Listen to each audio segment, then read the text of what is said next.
Muy buenas tardes, bienvenidos a su programa Salud TV y llegamos al fin de mes, jueves 31 de agosto, así que ya mañana estaremos dándole la bienvenida a nuestro mes patrio septiembre. Este día vamos a estar hablando de esos niveles de ácido úrico. Veamos la siguiente cápsula y al regresar les presento al panel de invitados de este día.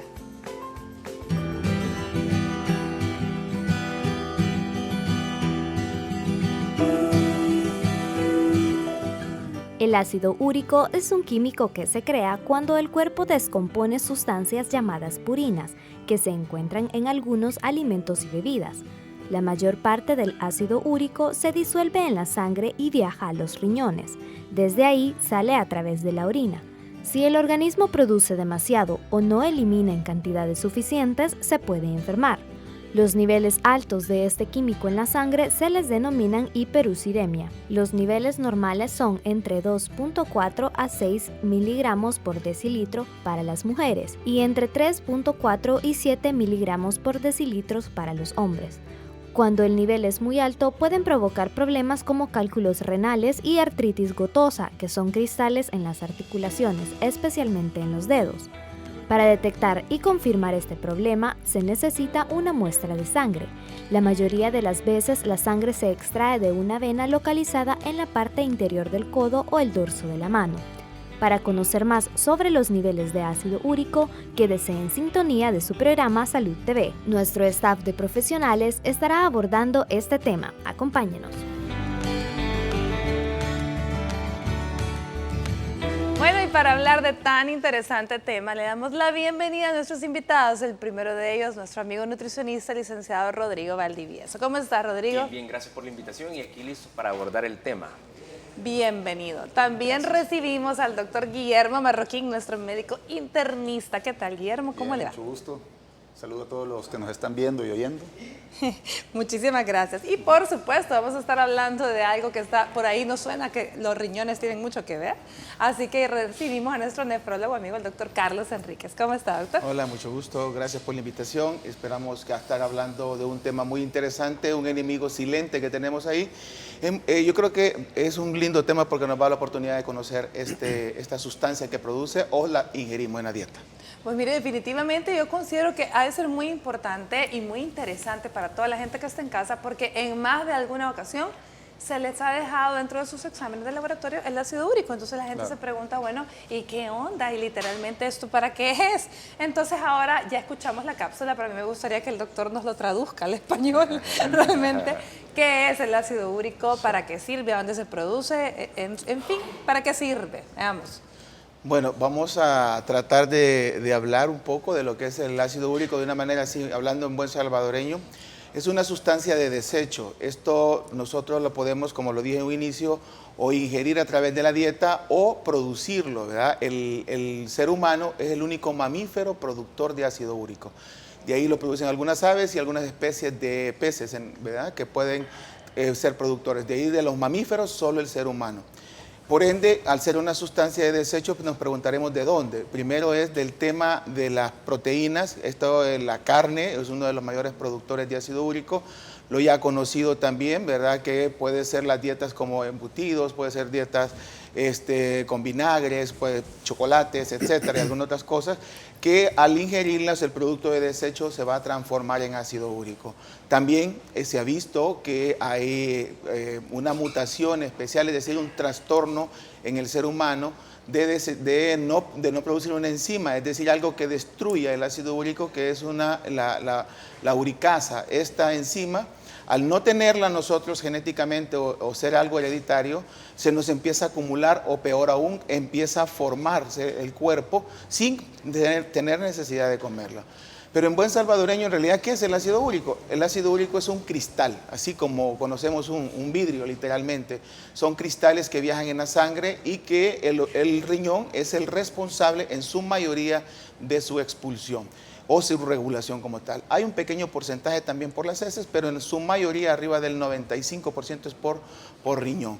Entonces, esta sustancia, si no se excreta, puede generar las enfermedades asociadas a esta, que son una gran cantidad que hoy las vamos a platicar. Ajá, Guillermo, entonces ahora hablemos un poco en qué tipo de pacientes es a la que normalmente viene en el perfil de exámenes que le vamos a indicar, a quiénes se les deja el ácido úrico. Bueno, como lo dijo el doctor, el ácido úrico es un cristal y ese cristal se deposita en varias zonas del cuerpo. ¿Quién lo deposita? Le estaba diciendo a ustedes de que ese es un problema metabólico, ¿verdad? El gordito, el que tiene tendencia a la diabetes, el paciente que tiene problemas renales, ¿verdad? Entonces, ¿a quién se le va a indicar ese examen? Pues a todos aquellos que lleguen con problemas de sobrepeso, problemas de dolores articulares, problemas de familiar, como es una cuestión de genética también, que ha tenido antecedentes la familia, de que han habido cuestiones de gota, que son los dolores, ¿verdad? A nivel de las articulaciones, o problemas renales.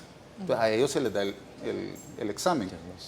Nosotros también no solo es una cuestión de que cuando tengan dolor, yo siempre les he dicho acá cuando me han invitado, que cuando el paciente está mal, que llegue a hacerse el examen, sino que debemos de tener una prevención de eso, ¿verdad? Una prevención. Para mí que cualquiera que tenga arriba de 30 años se debe hacer un perfil, a cómo está su riñón, cómo está su ácido úrico, ¿verdad?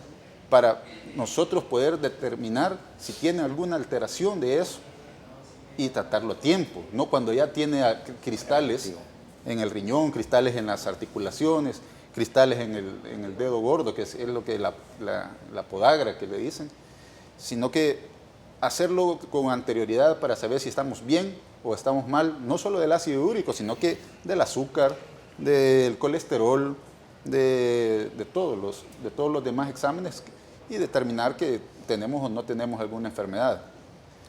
Generalmente cuando dejamos ácido úrico generalmente va acompañado, y que aquí quiero que me corrija el doctor o me explique el por qué, si siempre debe ser así, de lo que sería creatinina y nitrógeno ureico, que son otros exámenes que también andan por ahí traduciendo. Sí, bueno, hay que diferenciar dos tipos de pacientes, digamos. El que sería el preventivo, que obviamente podemos hacer un análisis sin ningún factor de riesgo. Eso es lo más importante y por eso es que le decía que ha cambiado mucho el concepto del ácido úrico. Porque el ácido úrico es como un predictor. Si alguien, un adolescente, un niño tiene un ácido úrico rozando un valor normal, pues se ha determinado que tiene un alto riesgo de padecer un problema de corazón y sobre todo de riñones. Entonces, cuando nosotros queremos evaluar si el riñón está trabajando, lo hacemos a través de una creatinina, que es un examen rápido y bien práctico para poder ver el estatus, cómo están estos trabajando.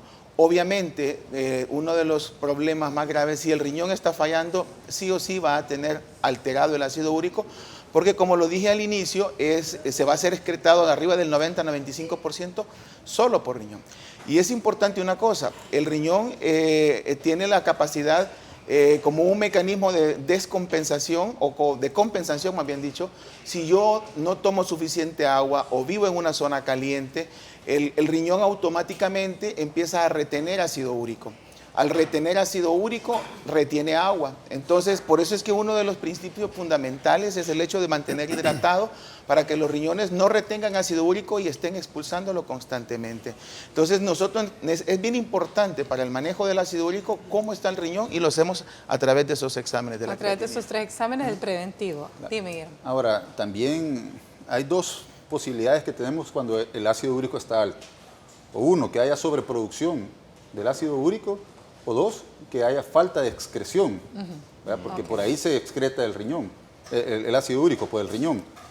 Pero en esta cuestión de la hiperproducción tenemos un detalle, de que de 2/3 partes de lo que producimos del ácido úrico es endógeno, y 1/3 parte nada más es lo que nosotros estamos comiendo, ¿verdad? Por eso es que les digo yo de que es necesario que se examinen, ¿verdad? Pues una rutina, porque no todo lo que nosotros comemos, si no todos tuviéramos el ácido úrico alto, si es solo por la comida, sino que debemos de ver si es el riñón, es algo que está haciendo una hiperproducción de ácido úrico con problemas de hormonas, problemas de, ¿cómo se llama?, de otras situaciones, que el televidente puede confundirse más, o que tiene un problema de la dieta. Después quizás vamos a hablar de lo que es la dieta, después, más que todo lo que son carnes rojas, todo lo que es productos de la purina, que es básicamente eso, alcoholes, pan, no solo Le vamos a pedir a Rodrigo entonces Gracias, que nos comience a ¿no? explicar, Cabal. por favor, No, cuáles son los alimentos que nos ayudan a producir o nos pueden incrementar este nivel de ácido úrico. Y es que esta parte es bien importante porque como mencionaban los doctores, es también a través de la dieta, por la parte exógena. Entonces, ya se mencionaron algunos. Unos podrían ser las vísceras, por ejemplo, las carnes rojas específicamente y todos aquellos embutidos o, por ejemplo, los alimentos grasosos, los alimentos cremosos, que no es que hay que quitarlos, hay que hacer algo preventivo, ¿verdad? La hidratación es importante, también empezar a consumir más carnes blancas y limitar o anular durante ese proceso las carnes rojas.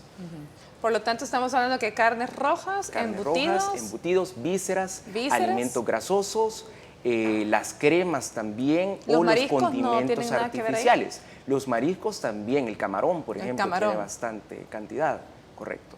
Muy bien, por lo tanto, todos esos alimentos van a ser parte de las limitantes que vamos a poner en un paciente que tiene un problema de hiperuricemia. Que pregunto, ¿y la hiperuricemia y la gota es lo mismo? No, no necesariamente. La gota es ya un cuadro específico cuando ya hay depósitos de cristales en las articulaciones, que preferiblemente puede ser el dedo gordo, como lo conocemos, el codo, ¿verdad? Que es lo que más pueden ver algunas deformidades en el codo, unas masas duras. Entonces, o lo que ya que acompaña de dolor, ¿verdad? La hiperuricemia, mucha de la población es asintomática hasta en los estados muy avanzados. Muy bien. Bueno, ¿qué les parece si vamos a una pausa comercial? Y yo lo invito a usted que está en casa y que tiene muchas dudas o que tiene sus niveles de ácido úrico por ahí reciente y quiere consultar algo, hágalo. Ahí están nuestras redes sociales y nuestro número telefónico. Ya volvemos.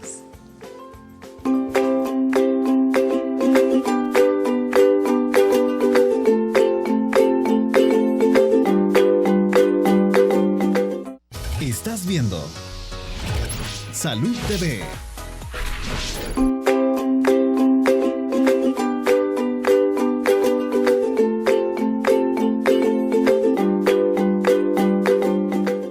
Continuando en nuestro programa, en esta ocasión estoy muy bien acompañada de la licenciada Milena Pérez, quien nos visita de la Academia Manos que Hablan y ha venido a hacernos una invitación. ¿Cómo estamos, Milena? Bienvenida. Gracias, pues aquí muy contenta de estar compartiendo con todos los televidentes de este importante evento que vamos a tener este sábado 2 de septiembre.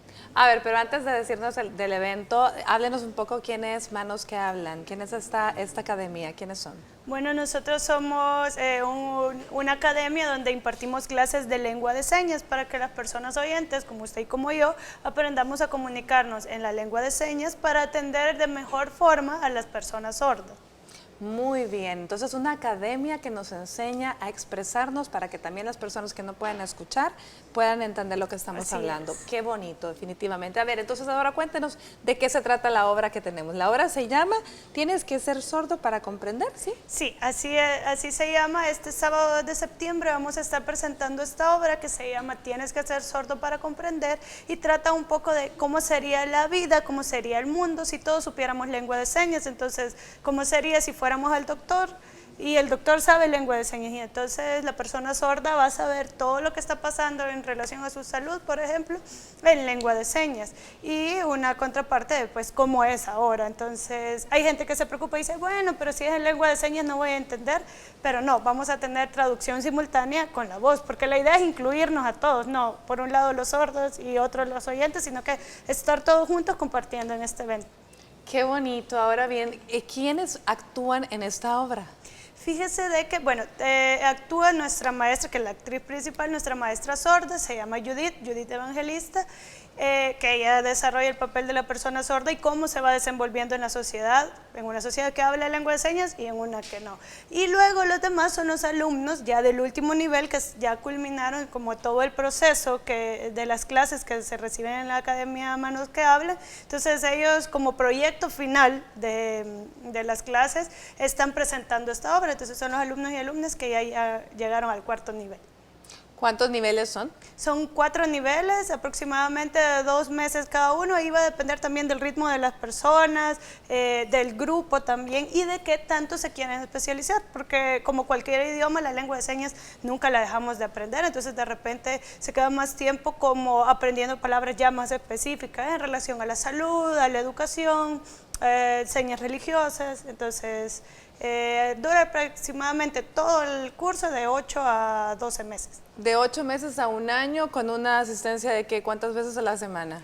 Los días, es una vez a la semana, ya sea días sábados, ahorita recién abrimos cursos, días sábados de 9 a 12 del mediodía o días viernes de 5:30 a 7:30 de la tarde. O sea que es un promedio de 2 horas diarias, ¿verdad? Durante 8 meses. Sí, y recibimos también tutorías en línea o digamos estamos en constante comunicación a través del WhatsApp y eso, porque los alumnos siempre surgen sus dudas, sus preguntas, entonces estamos siempre prestos para responderles a través de vía electrónica.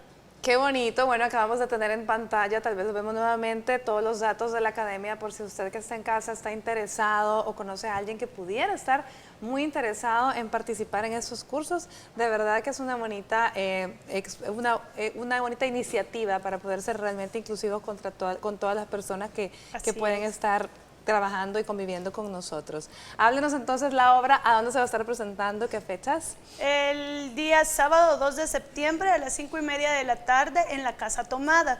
Esto queda en Avenida La Reforma, en la colonia San Benito, frente a la Embajada de España. Entonces vamos a estar en este lugar a las 5:30 de la tarde y algo interesante de hacer notar es que también estamos inaugurando el primer café en El Salvador que atiende en lengua de señas, porque hemos estado a través de 3 meses más o menos capacitando a las personas que atienden en el café y seguimos capacitándolas, pero ahora ya están preparadas, de ellas se saben el menú, los precios y todo esto en lengua de señas para que si llega un chico o una chica sorda o llega un grupo de amigos sordos, no van a necesitar de un intermediario o esta barrera de lenguaje, sino que van a poder expresarse libremente qué es lo que quieren comer. Entonces es el primer café que está haciendo esto en El Salvador y lo queremos inaugurar ahí mismo en la Casa Tomada.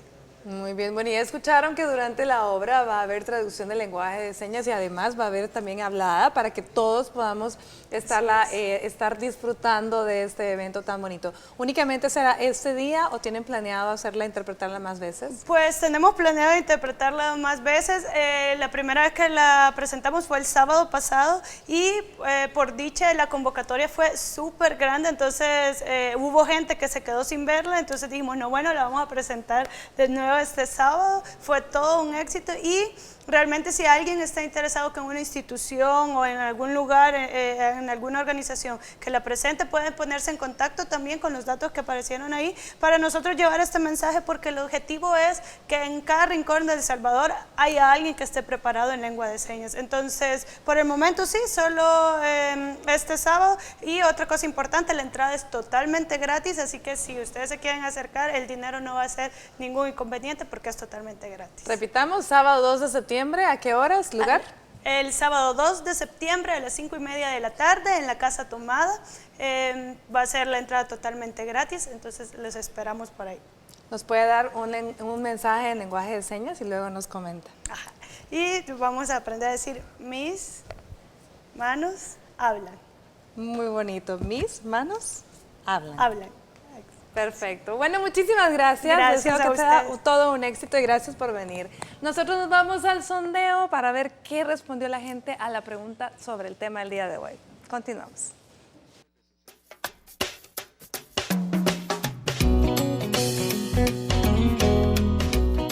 Yo creo que no consumir lo que es gaseosa, café y lo que son comidas grasosas, ¿verdad?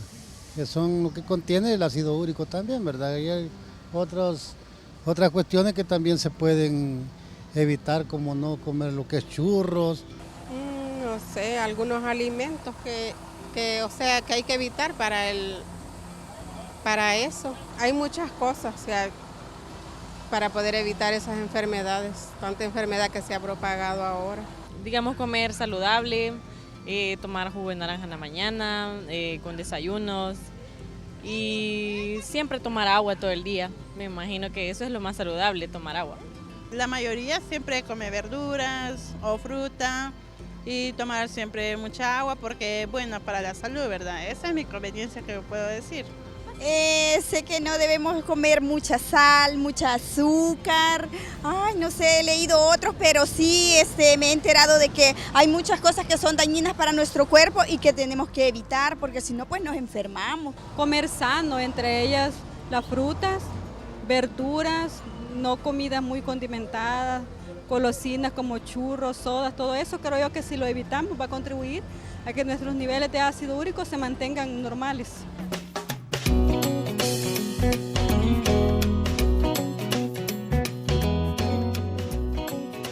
Muchísimas gracias a todas las personas que siempre nos regalan su tiempo para responder en el sondeo. Muy interesante, por cierto, porque como yo les decía, del ácido úrico son pocas las personas que realmente entienden de por qué se eleva y cuáles son los alimentos que hay que disminuir para no tener esa producción exagerada de ácido úrico, ya que ya vimos que puede ser por mucha producción o por falta de excreción, como decía el doctor Marroquín. A ver, Rodrigo, complementemos, porque toda la gente dice comer sano. La gente dice comer sano, pero específicamente el qué, ¿verdad? Ajá. Y lo que O hay que que no. hacer, o que no, correcto. Bueno, por ahí escuché sodas o churritos y todo esto, pero específicamente tenemos que enfocarnos a una alimentación saludable, que sea siempre como el plato saludable de Harvard, que más o menos va dividido a la mitad los vegetales frescos o las verduras, un cuarto del plato la proteína magra, que en este caso podría ser pavo, pollo, preferiblemente, ¿verdad? Y pescado ocasional, 2 veces por semana. Lo que hay que evitar específicamente son aquellas carnes grasas, como el tocino o la parte de la piel del pollo, que hay que retirarla por completo a la hora de consumirla. Y otra parte del plato vendría siendo el almidón integral de preferencia, porque es que hay que recordar que también la fibra va a cumplir una función específica en el organismo para nivelar el grado de azúcar dentro del cuerpo, que es glicemia específicamente, o el colesterol alto y demás, aparte de darnos más saciedad. Y si tenemos que corregir el peso, pues acudir al nutricionista para poderlo corregir. Importantísimo esto de corregir el peso. ¿Por qué, doctor? Hablábamos antes de entrar al segundo bloque que la obesidad, ¿qué problema me está dando ahora? Además de todo lo que ya hemos hablado con respecto al ácido úrico. Yo creo que lo nuevo de esto del ácido úrico, bueno, primero es un factor predictor para un daño en corazón o riñón directamente asociado. Entonces, ¿por qué la obesidad? Pues obviamente el cuerpo se satura principalmente de carbohidratos, y entonces de alguna forma el hígado se encarga de transformarlo ya sea en triglicéridos, y se ha observado, porque esto es nuevo, en el sentido de que lo transforma hacia lo que es ácido úrico como otro mecanismo de compensación de los carbohidratos, en el metabolismo de los carbohidratos. Entonces estos pacientes obesos desde la infancia, y hay estudios serios en Estados Unidos por el Instituto Nacional de la Salud, en el cual observa la alta tasa de población pediátrica obesa con niveles de ácido úrico borderline o altos. Entonces esto los pone ya en un riesgo de daño tanto cardíaco como daño renal. Entonces, por eso es que es bien importante prevenir, porque la obesidad predispone también a una elevación del ácido úrico asintomática, es lo peor. No estamos hablando de la que duele, la que todos creemos que no voy a caminar, que no voy a poder mover las articulaciones, sino que esa va a estar ahí y de una manera silente va a estar atacando corazón y riñones. Muy bien, a eso quería llegar. ¿Qué pasa? ¿Qué pasa si yo tengo un ácido úrico elevado, ya sea asintomático o sintomático, y no lo controlo por A o por B motivo? Pues sí, estábamos hablando de la hiperuricemia. Hiperuricemia es cuando está elevado el ácido úrico, arriba de 7, de 6 si están en mujeres, pero eso es asintomático, como decía el doctor Enríquez. Asintomático no sabemos. Cuando nosotros empezamos a tener dolor, que es la gota, ¿verdad? O que tenemos tofos que son como las pelotitas que uno tiene en los codos, en los dedos, en el dedo del pie. Entonces ahí ya hay un síntoma, pero antes de eso puede haber elevación del ácido úrico por años. Y el problema es de que esa elevación del ácido úrico, aunque sea asintomático en el riñón, sí se están depositando. Entonces esos cristales se están depositando en el riñón y pueden llegar a tener una enfermedad renal antes de tener síntomas de dolor o síntomas de tofos, de cuestiones en las articulaciones. Y es por eso de que es importante determinar o chequearnos pues para ver si no tenemos eso. Ahora, en lo que es la dieta del salvadoreño, pues ahí quizás nos incluimos casi todos, que nos gusta la carne. La grasa. La grasa, cabal, si estamos tomándonos una cerveza, nos gusta tomarnos unas costillas, carne asada, y eso es lo que más nos está afectando. Estamos hablando de la úrico. carne roja, ¿sí? Carne Exacto, roja, claro, carne carne rojas, cerveza, vinos, licores en general. Al día siguiente están con la gota aguda, ¿verdad? ¿Y qué pasa? El paciente que tiene la gota empieza a automedicarse, que es lo malo que estamos haciendo nosotros también. Automedicamos y nos tomamos una diclofenaco, AINES, pues son los... A dañar más el riñón. A dañar más el riñón, y es un círculo vicioso, como decía el doctor, un círculo vicioso, y estamos dañándonos, y no consultamos con el médico. Fíjense que a veces pacientes gente que me conoce me manda la foto, mira cómo tengo aquí el dedo. Y pues que como que a uno le pida a un mecánico o al cosmetólogo, hey, cortame el pelo por teléfono. Te tienen que consultar porque un problema en el dedo, que puede ser una gota, puede ser una podagra, pero puede ser un absceso también. Entonces es importante hacer eso. Importante cuando nosotros tenemos una hiperuricemia que puede ser asintomática por años y nos puede afectar el riñón. Entonces consultemos. Y si tienen una cuestión aguda, dolor, en vez de automedicarse, pues mejor consulte al médico. Mejor consulte al médico porque es su salud, ¿verdad? Antes de meterse cualquier otra cosa que más puede afectar, en vez de beneficiarse, mejor vayan a consultar. Y ya sabes, si tienen más de 30 años con mandatorio, probablemente todos los años realizar dentro del perfil de exámenes que su médico le va a dejar, siempre va a ir incluido el ácido úrico, no hay que verlo de menos, ya vamos a estar hablando más adelante de los valores normales y los rangos de peligro. Bueno, vámonos a una pausa comercial y volvemos con más de Salud TV.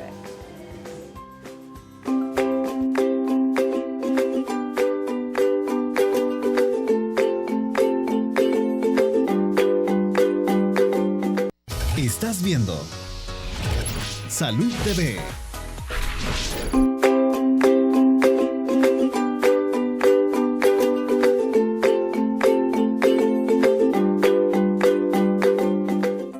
Bueno, muchísimas gracias por continuar con nosotros. Espero que si están almorzando, pues tengan buen provecho. Estamos en nuestra sección de primeros auxilios, yo acompañada del doctor Rodolfo Castro, especialista en salud ocupacional, y nuestros amigos del doctor Ramírez y Milton que nos acompañan. ¿De qué vamos a hablar hoy, Rodolfo? Pues siempre acá contentos de poder compartir con ustedes. Este día vamos a estar hablando precisamente sobre lo que son primeros auxilios en caso de que una persona esté convulsionando. Ese es el tema de este día.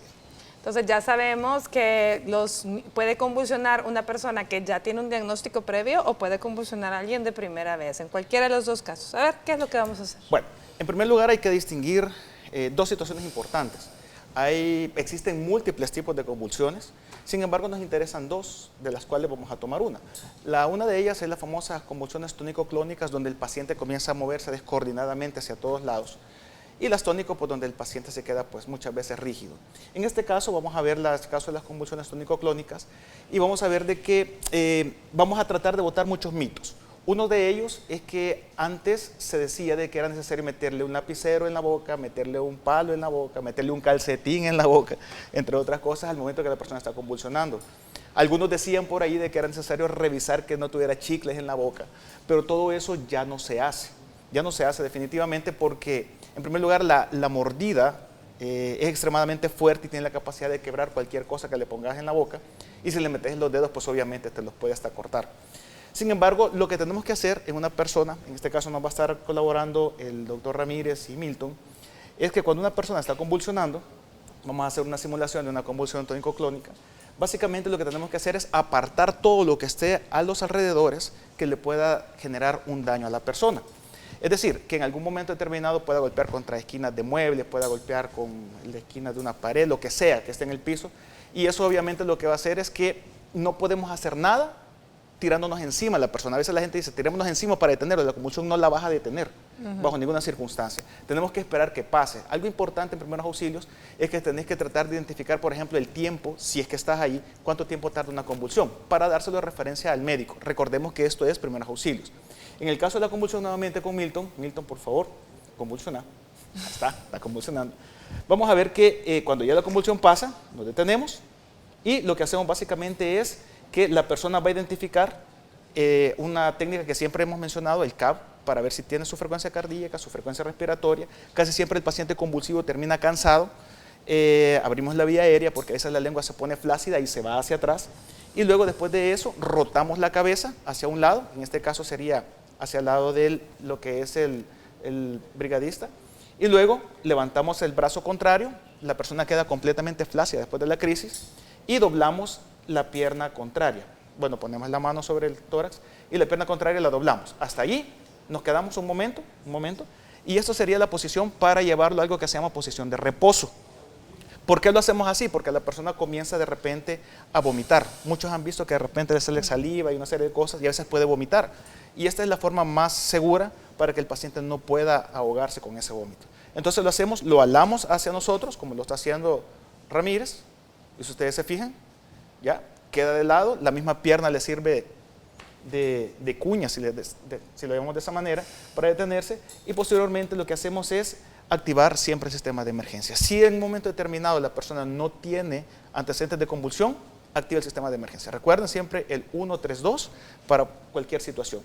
Y por otro lado, pues eso también se da, si la convulsión se vuelve repetitiva, por favor anotar siempre esos tiempos, porque eso es lo que te va a preguntar el médico. ¿Qué tiempo es el que se ha tardado? Porque eso ya lleva unos diagnósticos. Por otro lado, ¿qué hacemos? ¿Qué pasa si son niños? Buena pregunta. ¿Qué pasa si son niños? En el caso de los niños, pues dependiendo de la edad, casi siempre el principal causa de convulsiones, en un 80% tal vez, son los procesos febriles. Entonces, en los casos de los niños, obviamente, esperamos que pase la convulsión y comenzamos a utilizar lo que es el proceso de enfriamiento, que básicamente es manual. ¿En qué consiste? Por ejemplo, podemos utilizar esponjas con agua y pasarla por todo el cuerpo para que el cuerpo pueda absorber esos líquidos, abra los poros y enfríe. Pero recuerden que principalmente la convulsión es en la cabeza. Y en el mejor de los casos, si tenemos cómo hacerlo, podemos bañar al bebé. Ojo, con agua de temperatura ambiente, temperatura normal o al tiempo como normalmente se conoce. No me le meta agua helada, sino que temperatura al tiempo.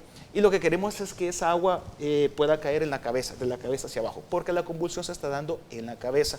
Entonces, por favor, active siempre su sistema de emergencia, ¿verdad? El 132, consulte a su médico, ¿verdad? No se quede con eso porque pueden ser situaciones mucho más críticas las que están detrás de una convulsión.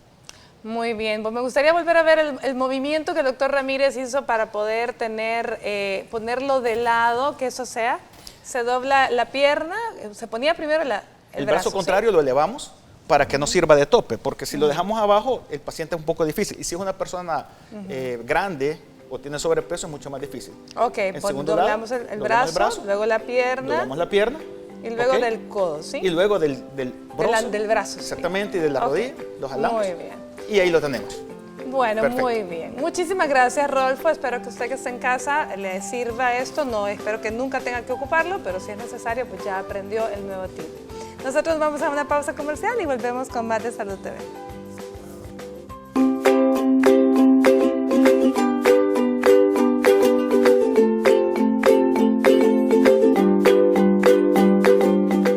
Estás viendo Salud TV.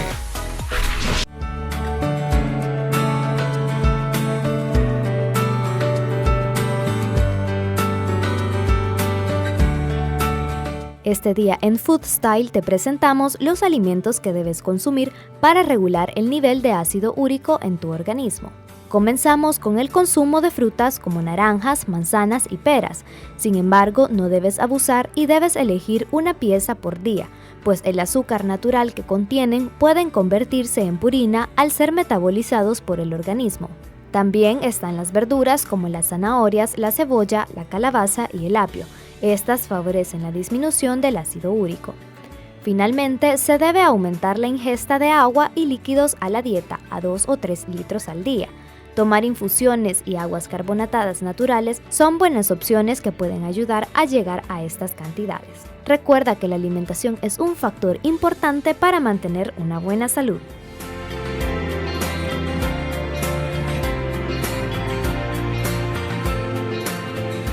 Bueno, definitivamente la alimentación es básica para mantener una buena salud. Lo hemos hablado en múltiples ocasiones acá con todos nuestros invitados. Pero a ver, Rodrigo, no deberíamos de cambiar la dieta únicamente porque tenemos los niveles de ácido úrico altos, sino que debería de ser prevención, ¿cierto? Correcto, y es más que todo un estilo de vida, porque hemos hablado de qué lo quita, pero en realidad qué lo previene. Y sería en primer lugar una excelente hidratación, más de 2 litros con agua al día, evitar en todas sus formas el alcohol, que también se me había escapado mencionarlo, la cerveza, ¿verdad? El vino o las salsas que sean muy condimentadas, el vinagre, todo esto. También hay que incluir más frutas y vegetales, como lo vimos en la cápsula, y evitar aquellas carnes grasas, ¿verdad? O específicamente los alimentos que contienen purinas, que como ya dijimos, en su mayoría son las carnes rojas, la piel de las carnes blancas y las vísceras o embutidos también. Muy bien, entonces eso es importantísimo. Ya escuchamos qué hacer, qué comer para reducir, qué comer para prevenir, que es lo más importante siempre. Doctor, lo voy a poner en jaque, como diríamos, porque yo sé que esto es cambiante y dependiendo muchas veces de laboratorio a laboratorio son diferentes los valores, pero si alguien, ¿cuáles son los valores aproximadamente normales y los sospechosos en ácido úrico? Y mi otra pregunta antes, ¿el examen general de orina me puede dar luz de que hay un problema de ácido úrico? Sí. Antes de eso, para complementar algo de un mito, porque creo que es importante educar en el sentido de la dieta. Nosotros cuando detectamos un paciente con problemas de ácido úrico, le insistimos mucho en que puedan aumentar la cantidad de cítricos, es decir, todas aquellas frutas cítricas, naranja, limonada, mandarina. ¿Por qué? Y eso es un mito, porque la gente cree que el ácido úrico es ácido limón, y no, estamos hablando de un ácido, yo le digo, como el ácido de batería, para que me tenga una idea, aunque es extremo, pero por ahí andamos. Entonces es importante eso. ¿Por qué? El riñón es responsable de mantener un equilibrio entre la parte ácida de nuestro cuerpo y la parte básica o productora de bicarbonato. Y esto lo hace a través de los cítricos y que lo transforma en citrato, que es una manera de cambiarlo. ¿Por qué es importante? Porque cuando llega al riñón el ácido úrico evita que se formen cálculos, que no hemos hablado de ese tema, ¿verdad? Entonces, al nosotros ingerir en la cantidad de cítricos, nosotros evitamos que se nos precipite en el trayecto de los túbulos o de la vía urinaria y nos forme cálculos. Es importante, como lo decía la cápsula, ingerir muchos vegetales, como digo ya el licenciado también, porque es un mecanismo de contrarregulación. Cuando comemos mucho vegetal, nuestro cuerpo se hace ácido, vegetal es básico, y cuando comemos carne es ácido. Y ese ácido es el que produce el ácido úrico, no es el ácido de sabor. Sí. Entonces, de alguna forma es bien importante manejar eso. Vamos a la primera pregunta, en lo que es los valores normales. ¿Qué es un valor normal? Porque esa es la pregunta clásica. Doctor, mire, fíjate que fui a 3 laboratorios y traigo con diferentes valores normales. Los valores normales tenemos 2 parámetros para eso. Uno es la manera como se calibra y el método como se hace. Entonces, en base a eso, se sacan unos valores normales. Y lo otro es que, ¿por qué un valor normal? ¿Qué significa un valor normal? Es una serie de estudios que se han hecho previamente para identificar cuándo me expongo a peligro. Hemos hablado durante todo el programa, peligro corazón, peligro riñón, peligro hipertensión, etc.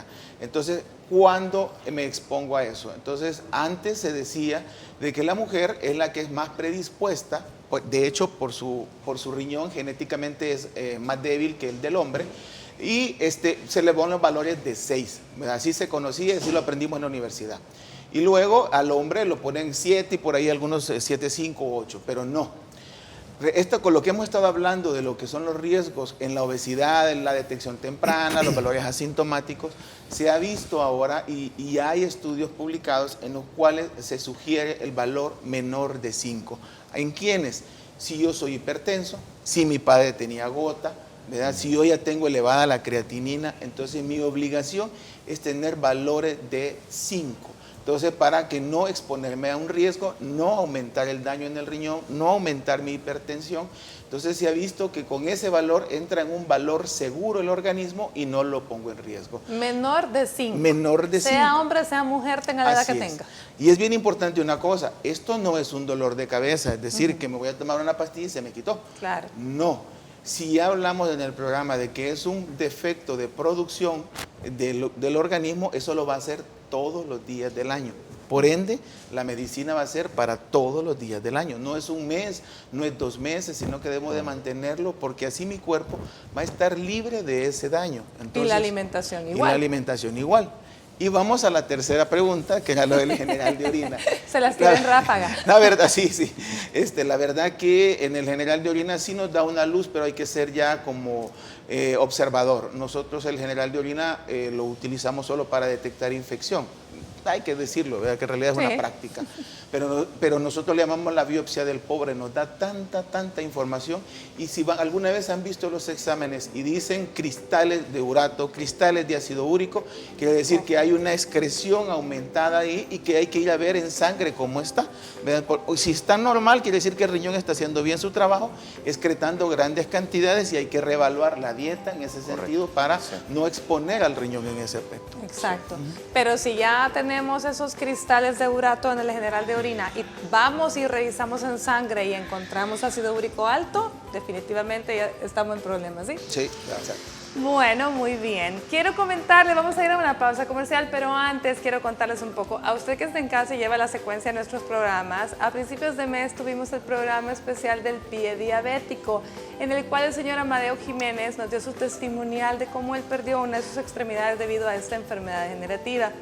Pues esto tocó el corazón, afortunadamente, de don Mario García, quien es su técnico en órtesis de aparatos ortopédicos García, y él nos buscó para que por medio de Salud TV poderle obsequiar una prótesis. Así que bendiciones a don Mario y veamos el siguiente nota en la que nos comenta cómo pasó esto.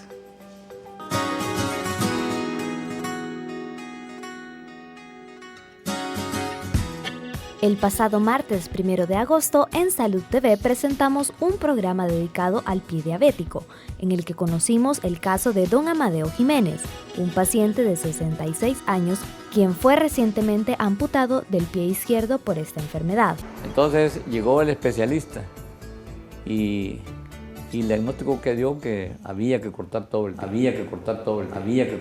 pie. Gracias al alcance del programa en la población salvadoreña, fuimos contactados por Mario García, un técnico en prótesis y órtesis y propietario de servicios de ortopedia García, quien se interesó en ayudar en el caso con una prótesis para que don Amadeo pueda volver a caminar. Nosotros vimos el programa en Salud TV, el caso de don Amadeo, y nos interesó y nos decidimos a donarle una prótesis. Hoy lo hemos traído al taller, hemos evaluado su muñón, hemos visto que se puede protetizar. Es un paciente diabético, por ende hemos trabajado con silicón para que no tenga ningún problema. Después de la evaluación, se procedió a la toma de medidas para la nueva prótesis, además de otras instrucciones para que don Amadeo pueda recuperar poco a poco su estilo de vida como tanto lo ha esperado. En Salud TV daremos seguimiento en el proceso de recuperación y agradecemos a Servicios de Ortopedia García por esta gran ayuda y labor en devolver la esperanza para don Amadeo y su familia.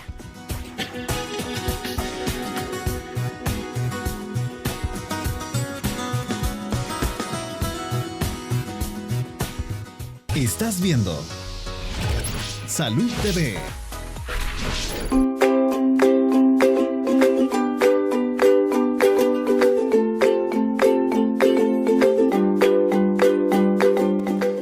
Mire, pues yo estoy realmente muy contenta, muy agradecida y de verdad le deseo Dios derrame más bendiciones sobre don Mario García y el agradecimiento nuevamente por esa ayuda tan de verdad invaluable que le ha dado don Amadeo Jiménez. Y esa es la idea, el poder tocar el corazón de diferentes personas y todo aquel que pueda ayudar, pues todos somos hermanos, así que qué bonito. Bueno, el programa que estamos teniendo este día, los niveles de ácido úrico, ya estuvimos hablando de todo un poco, de las enfermedades, de cómo se diagnostica, el tratamiento en sí, me imagino, médico y alimentación, ¿sí, doctor Enrique, o me equivoco? Exacto, ¿sí? Estilo de vida en general. El estilo de vida. Bueno, ¿qué les parece entonces si me van dando sus recomendaciones finales para la población? A conclusión, ¿qué debo comer? Otra vez repitámoslo, recalquémoslo. Bueno, ¿qué debe comer? Debe comer bastante frutas y vegetales, pero ojo, las frutas, como se mencionaba en la cápsula y como lo hemos dicho, es azúcar. Aunque sea azúcar natural, hay que limitarlas. Y también escoger opciones bajas en azúcares o de bajo índice glicémico como las fresas, la guayaba, la manzana verde. Eso con respecto a las frutas. Con los vegetales, alimentos que contengan hierro o alimentos como la espinaca, las hojas verdes, etc. Y también no es quitarse por completo las carnes, es escoger opciones de carnes magras, quitar la piel a las carnes como la piel del pollo o de la gallina y escoger alimentos altos en fibra, como es el caso de la avena o los cereales integrales como el pan integral, arroz integral, bastante hidratación y evitar el alcohol en todas sus formas. Rodrigo, para fines prácticos siempre se ha hablado de carnes rojas también para fines de la salud del colon, del intestino, por aquella cuestión del cáncer de colon también, que ya se habla según la FDA. Entonces recalquemos cuántas veces a la semana o cuántas veces al mes es que se puede o se debería de consumir carne roja máximo. La recomendación es no más de 2 veces si hablamos de una población sana, en el sentido de que si no estamos tratando, exacto, 2 veces por semana, si no estamos hablando de un paciente con hiperuricemia. En este caso es limitarla por lo menos una vez cada 2 semanas y escoger las carnes rojas, en este caso, como magras, como el salón. Eso es lo que siempre tratamos de poner los nutricionistas dentro de la carne tipo salón, y escoger 2 o 3 veces por semana las carnes blancas. Recuerde que el salón es para hacer el salpicón. Correcto, ¿verdad? así es. Bueno, pero yo quiero también que el doctor Enríquez nos regale sus recomendaciones y me quite un mito, porque por ahí escuchamos en el sondeo que el agua, ¿cómo era, doctor? En ayunas, el agua caliente era, ¿eh? No, son 2 mitos. Uno, que si el agua helada es mala en ayunas, y qué tan buena es el agua en ayunas, ¿verdad? La verdad que es un mecanismo de respuesta natural. Pasamos acostados 8 horas de promedio, no tomamos agua, sí sudamos, entonces el cuerpo está un tanto deshidratado. Entonces, quieras o no, nosotros tenemos que empezar a hidratarnos desde que nos levantamos. Entonces, temprano recuperamos y la orina es clara y no tenemos mayores problemas. Entonces, la magia del agua en ayunas es que temprano nosotros nos hidratamos y temprano nos sentimos bien. Sin embargo, si es helada, es malo, porque eso también es otra cosa que consultan, que si el agua helada va a dañar el riñón. No hay una comunicación directa entre la boca y el riñón, ¿verdad? Tiene que pasar al estómago y luego equilibrarse con la temperatura corporal. Entonces, va a llegar como la temperatura de la sangre, ¿verdad? 37 grados, y así va a ser igual, y así va a ser expulsada, ¿verdad? En todo lo que llega al riñón ya se enfrió, doctor. Sí, ya. A ver, Guillermo, ¿y el agua con limón en ayunas? Porque eso se ha puesto de moda, ¿sí o no, Rodrigo? Sí, bastante. Yo he Agüita con limón que... y chía. ¿Ah? Y chía, agüita con limón y chía. Y en ayunas. Exacto. ¿Qué va a pasar con la acidez del prójimo? Sí, ahí no sé, ahí depende de cada quien el gusto ahí, pero yo creo que puede afectarles alguna cuestión si tienen enfermedad acidopéptica. Exacto, la acidez.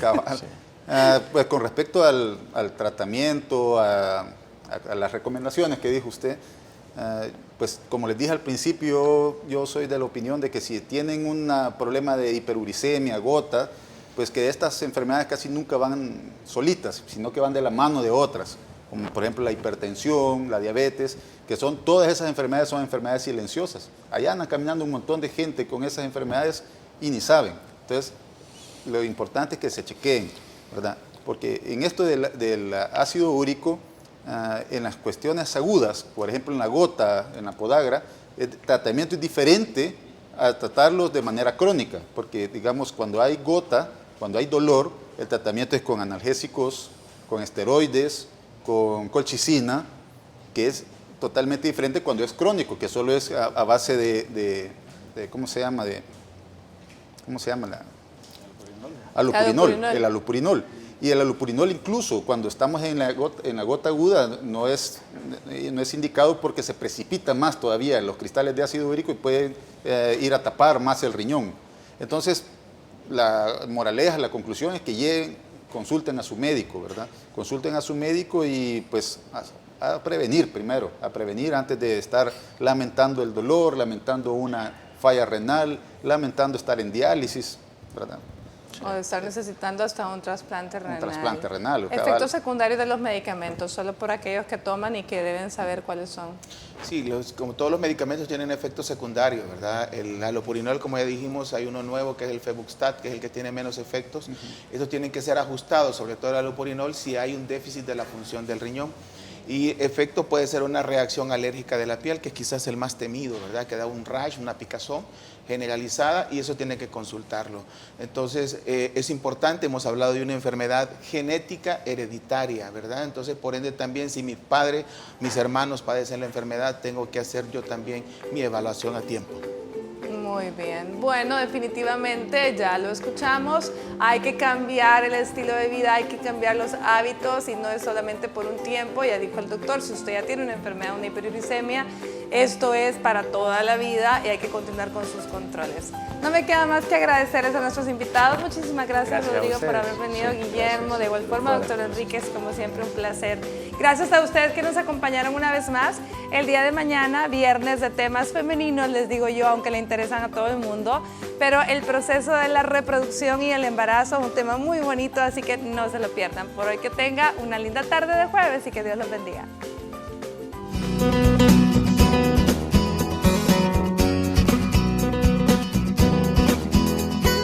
Para prevenir o reducir los síntomas del nivel alto de ácido úrico, te damos las siguientes recomendaciones. Mejora tu dieta. Intenta llevar una alimentación baja en purinas. Evita las carnes, específicamente el hígado, además de levaduras, espárragos, frijoles y coliflor. Hidrátate. Consume de 2 a 3 litros de agua al día. Esto ayuda a desintoxicar tu cuerpo a menos que tu especialista te indique lo contrario. Chequéate. Un examen de sangre puede indicar alguna anormalidad relacionada con esta patología para tratarlo con tiempo y prevenir complicaciones derivadas de esta. Recuerda que ante cualquier síntoma del alto nivel de ácido úrico debes consultar con un especialista.